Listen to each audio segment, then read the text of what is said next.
నుంచి ఒక మృగంలా మారే శక్తి కావాలి గ్రేయాలేస్. నేనెవరికి లేదనను. నువ్వు ఆమె పని చెయ్యకూడదు. నేనెవరికి లేదనను. నాకు నువ్వు కావాలి. నేనెవరికి లేదనను. Hello everyone, here is the review of in the lost lands, Telugu dubbed Hollywood fantasy movie అనమాట. Directed by Paul Anderson.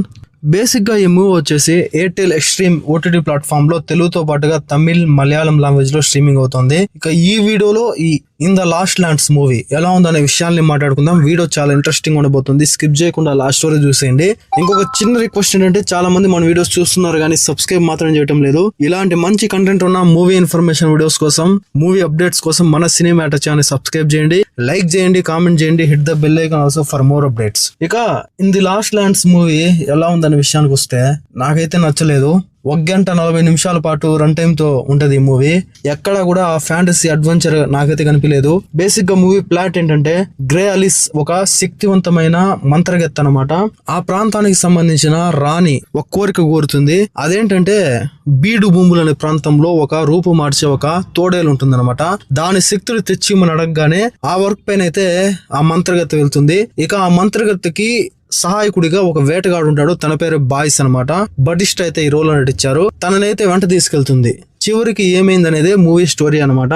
Resident evil అనే ఒక సిరీస్ అయితే ఉంది, దాదాపుగా 6-7 పార్ట్స్ అయితే ఉన్నాయి. చాలా పెద్ద హిట్ అయింది. అందులో మెయిన్ క్యారెక్టర్ నటించిన మిల్లా జోవోవిచ్ ఈ మూవీలో ఒక మంత్రగత్తె క్యారెక్టర్ అయితే నటించింది. చాలా ఫేమస్ అనమాట ఆ సిరీస్ కూడా. ఆ రెసిడెంట్ ఈవిల్ సిరీస్ కూడా చాలా పెద్ద హిట్ అయింది. ఇక మూవీ ఎలా ఉందనే విషయానికి వస్తే, డీప్ గా మాట్లాడుకుంటే ఎక్కడా కూడా ఫ్యాంటసీ అడ్వెంచర్ ఇదైతే కనిపించదు.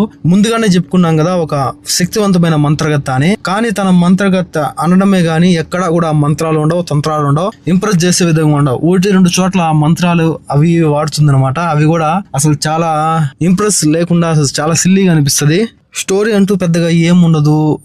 ఆ మంత్రగత్తె ఏదైతే రాణి కోరిందో ఆ కోరిక మేరకు ఆ మనిషి నుండి తోడేలుగా మారే ఆ శక్తి కోసము తనని ఆ ప్రాంతంలో ఆ తోడేల్ని తన నివాసంలోనే తోడేలుగా మారినప్పుడే చంపాలన్నమాట. అప్పుడే ఆ శక్తి వస్తుంది. ఆ ప్రయత్నం ఏది. స్టోరీ అయితే చాలా ఫాస్ట్ గా అయితే స్టార్ట్ అయిపోతుంది. స్టోరీ ముందుగానే అంటే సినిమా స్టార్ట్ అయిన ఒక 5 minutes గా స్టోరీ అయితే రివీల్ చేస్తారు. కానీ ఏదైతే ఆ ప్రయాణం ఉంటుందో, ఆ బీడు భూములు అనే ప్రాంతానికి ఆ తోడేల్ని చంపడానికి వెళ్ళి ఆ ప్రయాణం ఉంటుందో, అది ఏమీ అంత ఎంగేజింగ్ గా ఉండదు అనమాట.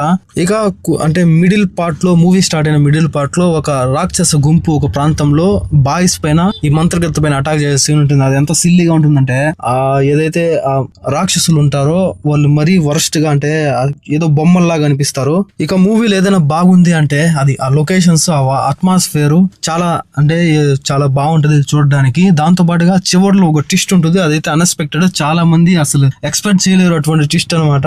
చాలా బాగుంటుంది ఆ ట్విస్ట్ అయితే. అది 2 తప్ప మినహాయిస్తే ఇంకేం లేదు మూవీలో. ఇక బటిస్ట్ అయితే ఆ బాయ్స్ క్యారెక్టర్ లో చాలా బాగా అయితే ఒదిగిపోయాడు. చాలా బాగుంటది యాక్షన్, అతని యాక్షన్ పర్ఫార్మెన్స్ కూడా. ఫైట్ కూడా అంతగా ఏముండవు దీంట్లో, ఉంటాయి కానీ అవి అంతగా ఎంగేజ్ చేసే విధంగా ఉండవు అనమాట, అతికిచ్చినట్టుగా ఉంటాయి. ఇన్ ది లాస్ట్ ల్యాండ్స్ ఈ మూవీకి నా రేటింగ్ వచ్చేసి 2/5. ఎయిర్టెల్ ఎక్స్ట్రీమ్ ఓటీటీ ప్లాట్ఫామ్ లో తెలుగు లాంగ్వేజ్ లో స్ట్రీమింగ్ అవుతుంది. మీరు ఆల్రెడీ ఈ మూవీ చూస్తుంటే మీకు అనిపించిందో కామెంట్ సెక్షన్ లో కామెంట్ చేయండి. ఎటువంటి బోల్డ్ కంటెంట్ ఉండదు, ఫ్యామిలీతో కలిసి చూడొచ్చు. నెక్స్ట్ వీడియోతో మళ్ళీ కలుద్దాం. ప్లీజ్ సబ్స్క్రైబ్ చేసి సపోర్ట్ చేయండి. మళ్ళీ చెప్తున్నా, సబ్స్క్రైబ్ చేయండి. మీ సపోర్ట్ ఎంత అవసరం. Thanks for watching. జై హింద్.